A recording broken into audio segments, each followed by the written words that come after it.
Hello students, welcome in Mathematical Institute of Study by Professor S.K. Sinha. Hello my dear students, कैसे हैं आप सब। उम्मीद करता हूँ सब अच्छे होंगे। तो स्टूडेंट्स, MIS चैनल में आपका एक बार फिर से स्वागत है और आज हम स्टार्ट करेंगे चैप्टर वेक्टर कैलकुलस से एक बहुत ही important topic, and the name of the topic is geometrical interpretation of curl. This is most important topic for you, for the students of BE, BTech, BSS, GATE, CSIR, NET and other competitive examinations also.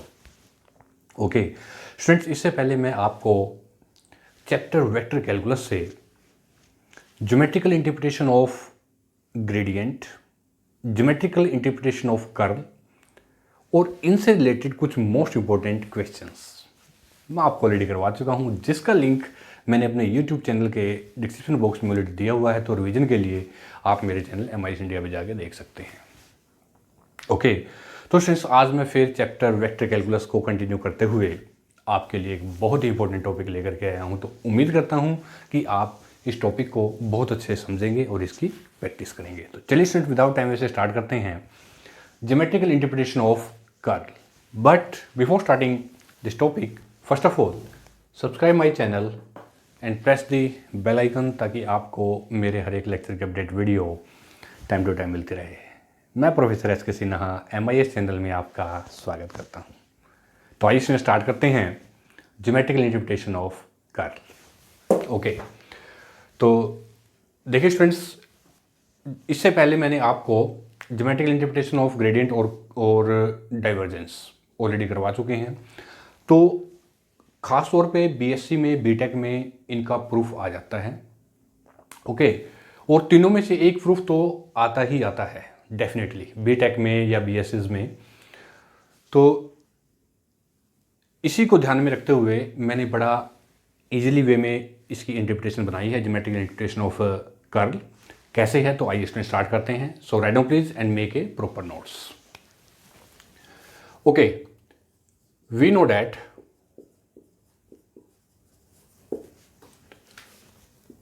V vector is equal to omega cross R vector. ठीक है students, मैंने इसको omega ले लिया। ये V vector is equal to, we know that V vector is equal to omega cross R vector. अब यहां omega का है, देखिए, where omega is the angular velocity, is the angular velocity. ठीक है ना। और V वेक्टर क्या है, this V vector, and V vector is the linear velocity, is the linear velocity, and R vector, and R vector is the position vector of, is the position vector of a point on the rotating body, on the rotating body। ठीक है ना। तो I repeat, you know in physics also कि V vector is equal to omega cross R vector, where omega is the angular velocity, V vector is the linear velocity, and R vector, this R vector is the position vector of the point on the rotating body. Okay students, and curl V vector, curl V vector is equal to, इसको मैं ऐसे लिखता हूं, del cross V vector. ठीक है students. हाँ, अब इसमें एक बहुत ही ध्यान देने वाली बात है कि जो हमने ज्योमेट्रिक इंटरप्रिटेशन ऑफ ग्रेडियंट की है और जो डाइवर्जेंस की है और ये कर्ल के, तीनों में डिफरेंस क्या है वो मैं थोड़ा सा यहाँ पे बता देता हूँ आपको। कि जो ग्रेडियंट है, GRAD, ग्रेडियंट ऑफ F ले लेते हैं, चलो फंक्शन है, कोई बात नहीं। Grad F is equal to, इसको हम डिनोट करते हैं स्केलर मल्टीप्लिकेशन से, डेल F से, नॉट डॉट नॉट क्रॉस। और जो डाइवर्जेंस है, डाइवर्जेंस को DIV F वेक्टर, यानी कि ये भी एक वेक्टर क्वांटिटी है जिसको हम डिनोट करते हैं डेल डॉट F वेक्टर से। ठीक है स्टूडेंट्स। तो अब और जो कर्ल है डेल क्रॉस V वेक्टर। तो अब तीनों में क्या डिफरेंस आपको पता लगा यहाँ पे? What is the difference between three, यानी कि ग्रेडियंट, डाइवर्जेंस एंड कर्ल, तीनों में डिफरेंस क्या है? तो यहाँ पे डिफरेंस है कि जो ग्रेडियंट है वो हमारी स्केलर मल्टीप्लिकेशन है, जो डाइवर्जेंस एफ है, जो ये की है हमारी डॉट प्रोडक्ट है डेल डॉट एफ वेक्टर, और जो कर्ल है ये हमारा डेल क्रॉस वी वेक्टर। ठीक है स्टूडेंट्स, तो हम इसको ऐसे डिनोट करते हैं। अगर मैं इसको थोड़ा सा और बड़ी इजीली मैं इसका एग्जांपल लूँ, तो अगर स्टूडेंट्स मैं 2 को मल्टीप्लाई करता हूँ 3 से, यानी कि 2 और 3 ऐसे, ठीक है ना, या ऐसे ब्रैकेट में हम इसको 2 इंटू 3 इज इक्वल टू 6, ये तो हो गया हमारा एक स्केलर केस। इसी तरह से अगर डाइवर्जेंस है तो डाइवर्जेंस में 2 इंटू 3 इज इक्वल टू 6, बात वही है। और अगर मैं क्रॉस की बात करता हूँ तो 2 क्रॉस 3 इज इक्वल टू 6, ये है स्टूडेंट्स हमारी मल्टीप्लिकेशन। अगर मैं इसको न्यूमेरिकली वे में देखे तो, कि difference of the gradient, divergence और कर्ल, स्केलर यानी कि ग्रेडियंट, डाइवर्जेंस, कर्ल।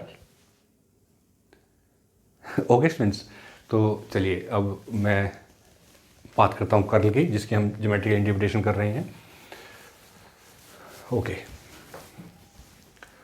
तो now therefore we have this is equal to, अब ये जो स्टूडेंट्स यहाँ पे डेल क्रॉस वी वेक्टर है, मैं इसकी वैल्यू पुट कर देता हूँ। डेल क्रॉस वी वेक्टर है हमारे पास omega cross are vector is equal to, या इसको हम ऐसे लिखें कि okay, first of all omega cross are vector, तो अब स्टूडेंट्स मैं यहाँ पे लिखता हूँ this is equal to del cross omega 1 unit vector I plus omega 2 unit vector J plus omega 3 unit vector K, bracket cross are vector X I Y J plus Z K. ठीक है students, bracket close,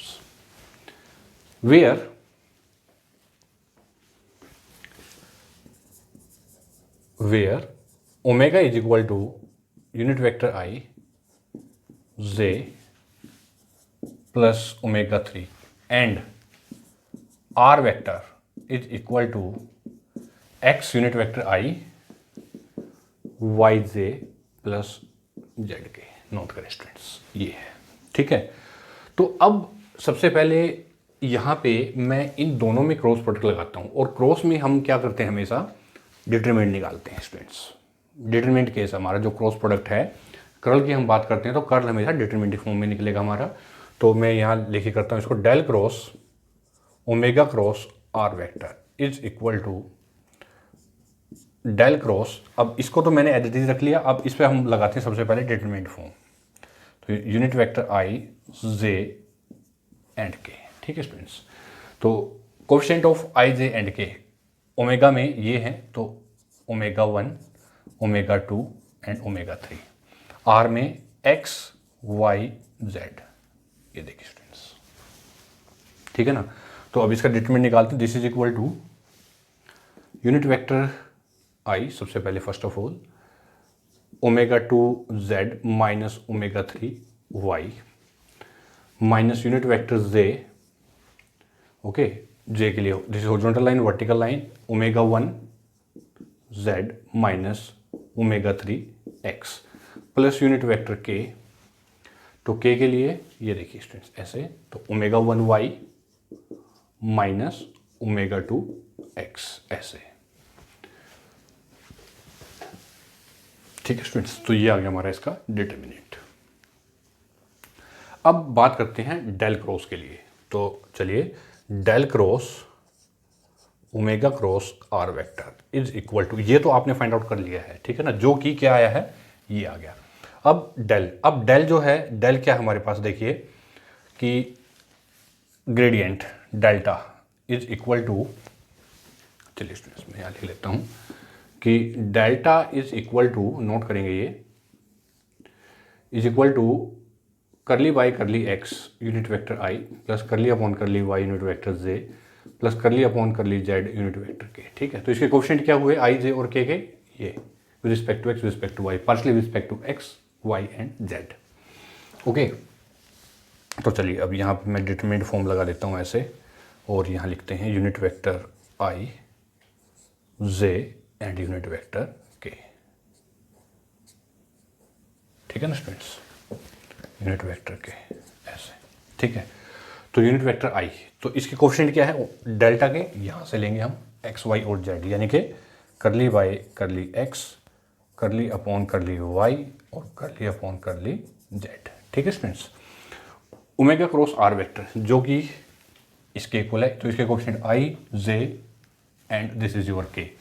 तो यहाँ पे मैं लिखता हूँ omega 2 Z minus omega 3 Y, okay, omega 1 Z minus omega 3 X, और ये हो गया students omega 1 Y minus omega 2 X and it's determinant form. ठीक है स्टूडेंट्स, यहाँ से देखिए, हाँ यहाँ पे ये माइनस है तो ये साइन चेंज हो जाएगा, या तो हम इसको प्लस कर लेते हैं, तो हम इसको ऐसा कर लेंगे माइनस, और ये साइन चेंज कर देते हैं, ये हो जाएगा प्लस, क्योंकि अगर हम प्लस करते हैं इसको, तो इसको हम प्लस करेंगे तो ये माइनस हो जाएगा और ये प्लस हो जाएगा, तो ये लिखे मैंने minus omega 1 Z plus omega 3 X. ठीक है, omega 1 Y minus omega 2 X. अब इसका निकालने स्टूडेंट्स हम determinant.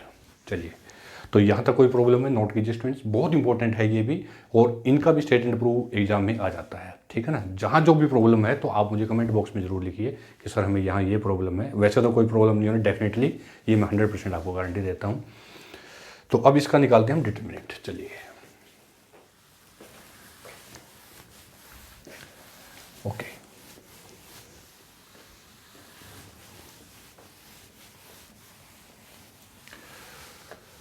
Now del cross omega cross are vector is equal to, चलिए स्टूडेंट्स, यूनिट वेक्टर आई ऐसे, ठीक है ना, और इसको curly upon curly Y with respect to students, अगर हम इसको वाई करेंगे तो एक्स ये तो जीरो हो गया हमारा विद रिस्पेक्ट टू वाई, कि जिसके रिस्पेक्ट टू हम पार्शियल डेरिवेटिव निकालते हैं उसका derivative other term treat as a constant. तो विद रिस्पेक्ट टू वाई का मतलब क्या है, ये इसको मैं यहाँ ऐसे लिख देता हूँ, देखिए ओमेगा 1, ठीक है ना, क्योंकि ये जीरो हो गया। अब बात करते हैं next, minus curl with respect to z minus omega, ये जीरो हो गया विद रिस्पेक्ट टू जेड, ये जीरो हो गया, तो ये with respect to z minus, और माइनस ऑलरेडी है यहाँ पे, तो ये हो गया प्लस ओमेगा 1। देख लीजिए स्टूडेंट ध्यान से कि हॉरिजॉन्टल लाइन वर्टिकल लाइन, इसका डेरिवेटिव निकालते हैं partially with respect to y, इससे मल्टीप्लाई होगा ये, तो with respect to y x zero हो गया, वाई का डेरिवेटिव ये 1, तो ओमेगा 1। ठीक है ना, इस तरह से इसको मल्टीप्लाई करेंगे इससे, तो with respect to z x तो जीरो हो गया माइनस ओमेगा 1, माइनस ऑलरेडी है तो प्लस हो गया ये। इसी तरह से next minus unit vector J bracket close, ये ऐसे horizontal line vertical line multiply curly upon curly X with respect to X, तो students with respect to X में ये वाई जीरो हो गया, तो आपके पास क्या आ गया माइनस ओमेगा 2। इसी तरह से जेड से होगा तो प्लस माइनस ओमेगा 2, ऐसे प्लस यूनिट वेक्टर के, ध्यान से देखिए यहाँ पे विद रिस्पेक्ट टू के, ये हॉरिजॉन्टल लाइन और ये वर्टिकल लाइन, ठीक है ना, तो विद रिस्पेक्ट टू एक्स, इसको with respect to x z zero हो गया, तो ये आ जाएगा omega 3 with respect to y. ठीक है students, with respect to y में, तो विद रिस्पेक्ट टू वाई में माइनस करेंगे तो माइनस यहाँ पे, और ये माइनस ऑलरेडी है यहाँ पे, तो ये क्या हो गया प्लस ओमेगा 3 ऐसे। ठीक है स्टूडेंट्स, और ब्रैकेट क्लोज। तो इसके बाद देखिए यहाँ पे ये आपके पास हो गया, this is your 2 omega 1 unit vector I plus minus minus plus, minus यहाँ से कॉमन लेंगे तो 2 ओमेगा 2 यूनिट वेक्टर जे प्लस 2 ओमेगा 3 यूनिट वेक्टर के। ठीक है स्टूडेंट्स, 2 ओमेगा 3 यूनिट वेक्टर के। चलिए इसके बाद next, and this is equal to 2 common ले लेते हैं यहाँ से, ओमेगा 1 यूनिट वेक्टर आई प्लस ओमेगा 2 यूनिट वेक्टर जे प्लस ओमेगा 3 यूनिट वेक्टर के।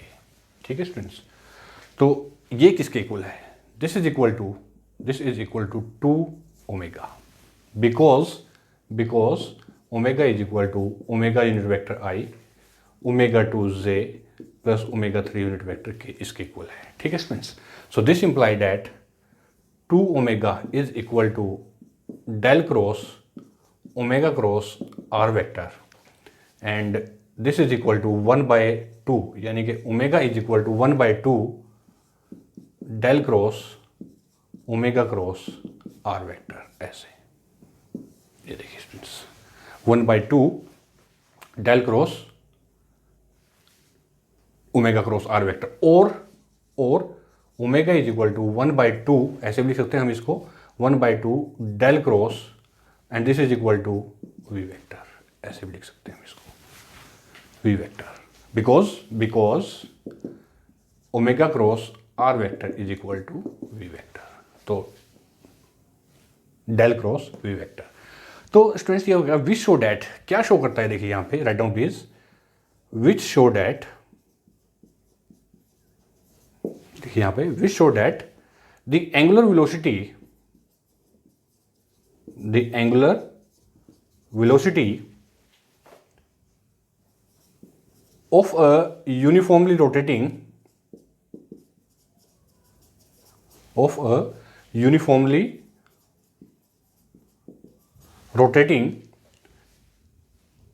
angular velocity of a uniform rotating body is 1/2, किसका है ये, is 1/2 of the curl of the linear velocity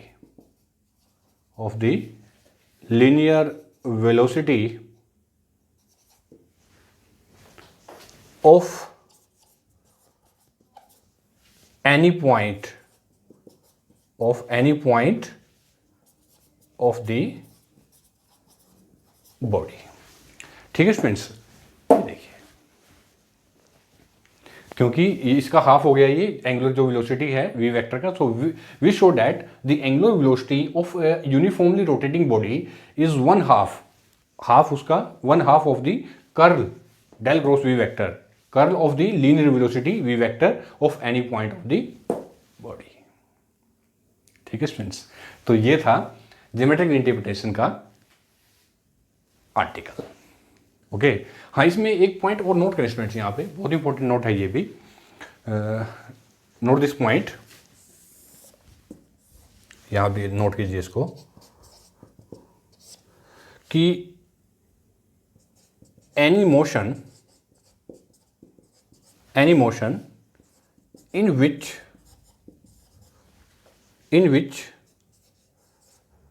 the curl of the velocity vector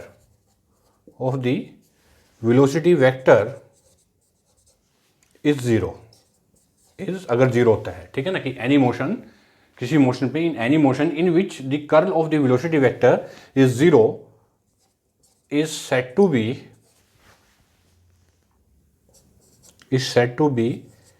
irrotational,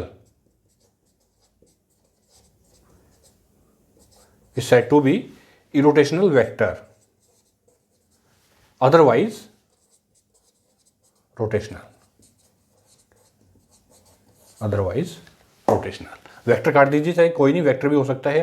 तो क्या है, any motion in which the curl of the velocity vector is 0 is said to be irrotational vector, otherwise rotational. यानी कि students अगर हम कोई भी ऐसा निकालते हैं, डेल को अगर हम डेल्टा को एफ वेक्टर से मल्टीप्लाई करते हैं, ठीक है ना, डेल को एफ वेक्टर से मल्टीप्लाई करते हैं, या डेल क्रॉस, चलो एफ वेक्टर की जगह पे मैं ये ले लेता हूँ, वी वेक्टर है और ये वी वेक्टर है, ठीक है ना, कि डेल क्रॉस वी वेक्टर, और after solution if you have to get is equal to 0, अगर आप इसको 0 लेते हैं, ठीक है ना, अगर ये 0 आ जाता है इसका डिटरमिनेंट, यानी कि मैं डिटरमिनेंट कह के चलूंगा यहाँ पे, क्योंकि कर्ल एक जो है डिटरमिनेंट प्रॉपर्टी है कि जिसका जो क्रॉस प्रोडक्ट है उसको हम डिटरमिनेंट फॉर्म करते हैं। तो डेल क्रॉस वी वेक्टर, अगर इसका del cross v vector is equal to 0 आ जाता है, तो ऐसे हम वेक्टर को क्या कहेंगे, irrotational vector, otherwise rotational vector, ठीक है ना स्टूडेंट्स। तो ये था स्टूडेंट्स आपका ज्योमेट्रिकल इंटरप्रिटेशन ऑफ कर्ल, बहुत इंपॉर्टेंट स्टूडेंट्स, मोस्ट मैं ये कहूँगा कि मोस्ट इंपॉर्टेंट फॉर यू, ठीक है ना। तो तीनों जो इंटरप्रिटेशन है आपके खत्म हो चुके हैं, finish, geometric interpretation of gradient, geometric interpretation of divergence and geometric interpretation of curl. So have you any problem? Okay, no problem. तो स्टूडेंट्स उम्मीद करता हूँ कि आपको ये geometrical interpretation of the curl बहुत अच्छे समझ में आ गया है, और इसके बाद भी अगर आपको प्रॉब्लम है तो आप मेरे यूट्यूब चैनल पे जाइए, कमेंट बॉक्स में लिखिए जो भी आपको प्रॉब्लम है, और मैं आपकी प्रॉब्लम ज़रूर से ज़रूर सॉल्व करूँगा डेफिनेटली। ओके, तो बताइए स्टूडेंट्स, आपको मेरा आज का लेक्चर कैसा लगा on the based of geometrical interpretation of curl. तो प्लीज़ लाइक बटन तो प्रेस कर ही दीजिए, साथ में कमेंट कीजिए, शेयर कीजिए, ताकि मैं इसी तरह से आपके लिए कुछ और most important questions, article, theorems इसी तरह कंटिन्यू लेकर के आता रहूँ। तब तक के लिए students bye bye, thank you very much and all the best.